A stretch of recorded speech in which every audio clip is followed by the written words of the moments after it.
বাংলাদেশ ইসলাম কায়েমের পথে আরও এক ধাপ এই যে এগিয়ে গেল, আরও এক ধাপ এগিয়ে গেল। অতএব এখন আলহামদুলিল্লাহ, সুবহান আল্লাহ, আল্লাহু আকবার ধ্বনি দিয়ে স্বাগত জানাতেই হবে।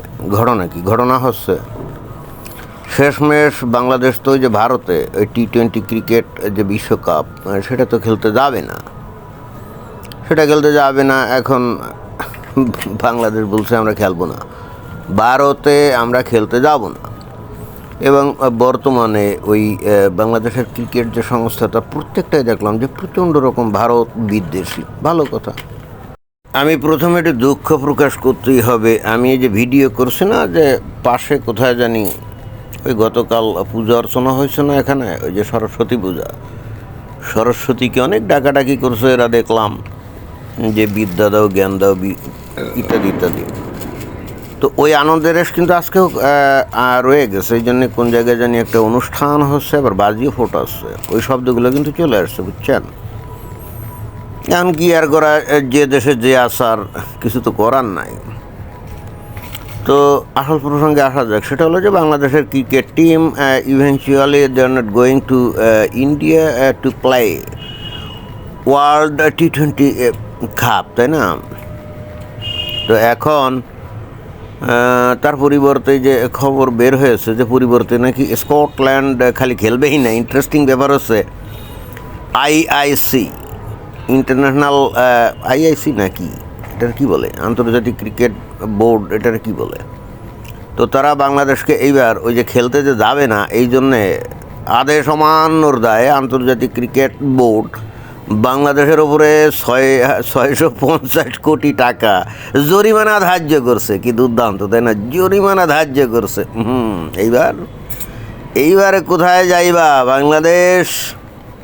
এবং আমি নিশ্চিত বাংলাদেশ এই টাকা পরিশোধও করবে না, আর খেলতেও কোথাও যাবে না।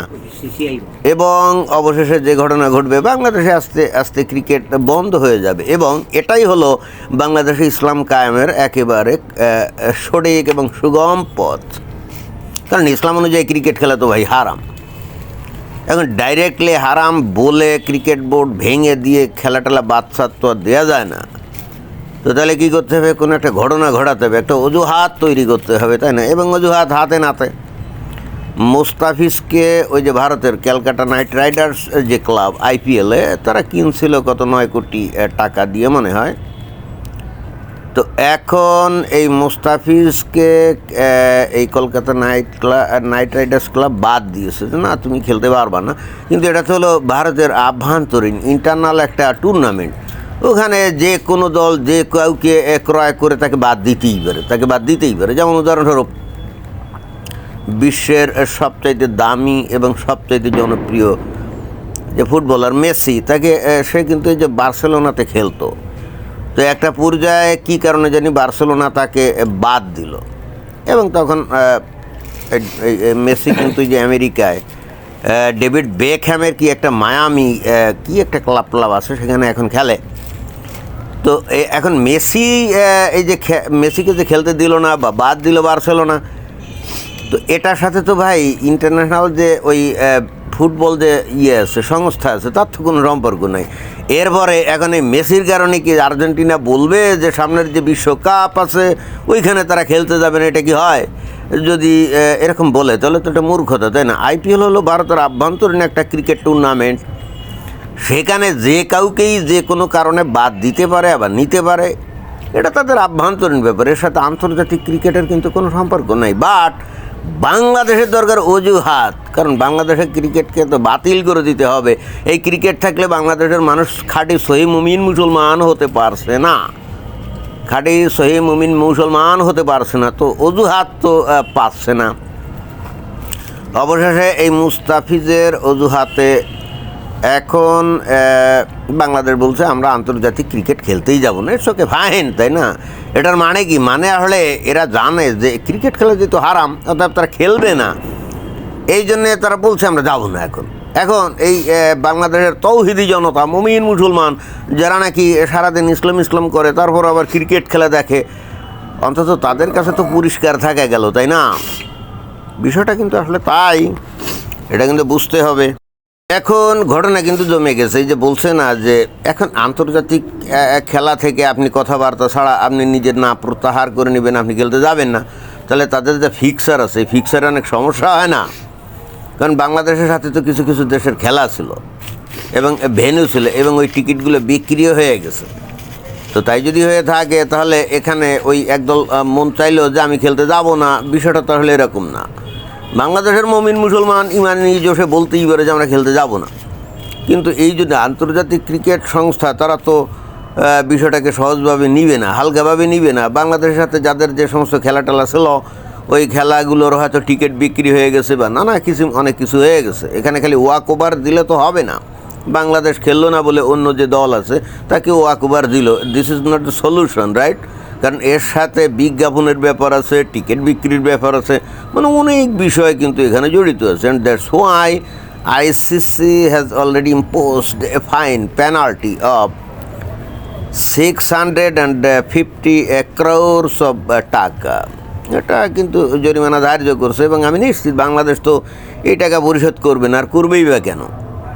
এই টাকাগুলো বাংলাদেশের মুমিন মুসলমানের টাকা না। তো এই টাকা যদি ওই আইসিসিকে যদি জরিমানা দিয়ে দেয়, পেমেন্ট করে, তাহলে এটা ইহুদি নাসারা কাফেরদেরকে পেমেন্ট করলো না। তো এখানে ইসলাম খারিজ হয়ে যায় না, ইসলামকে অমান্য করা হয় না।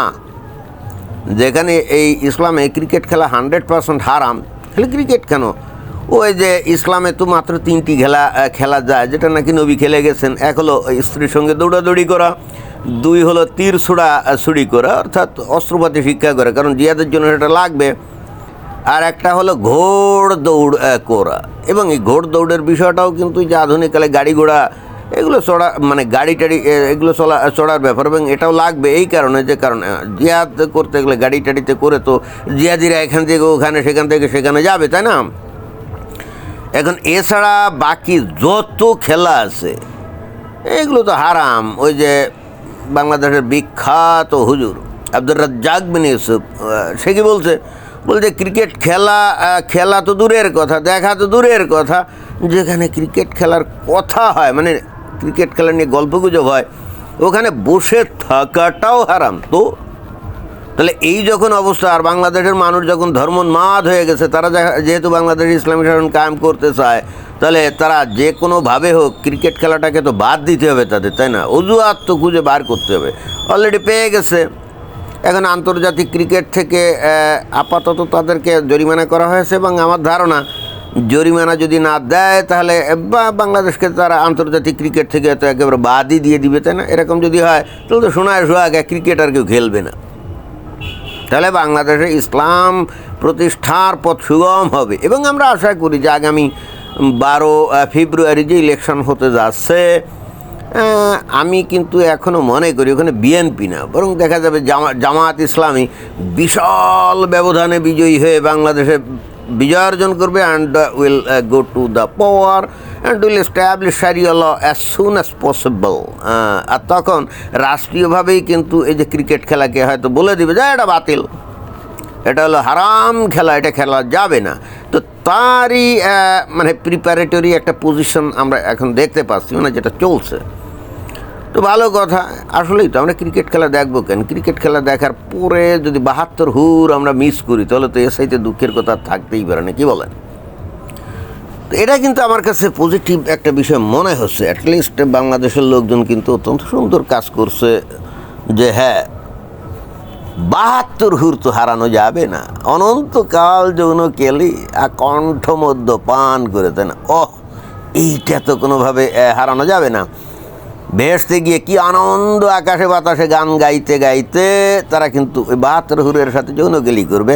এখন ক্রিকেট খেলা দেখলে বা এটা নিয়ে যদি ওই খেললে বা এটা নিয়ে কথাবার্তা বললে যদি 72 হুর যদি তাদের কপাল থেকে ছুটে যায়, ভাই এত বোকা মমিন মুসলমান না, মমিন মুসলমানরা এত বোকা না। এটাই ইহুদি নাসারা কাফের মুশরিক ওই হিন্দু টিন্দু এরা বোকা হতে পারে, মমিন মুসলমানরা বোকা না, বুঝতে হবে।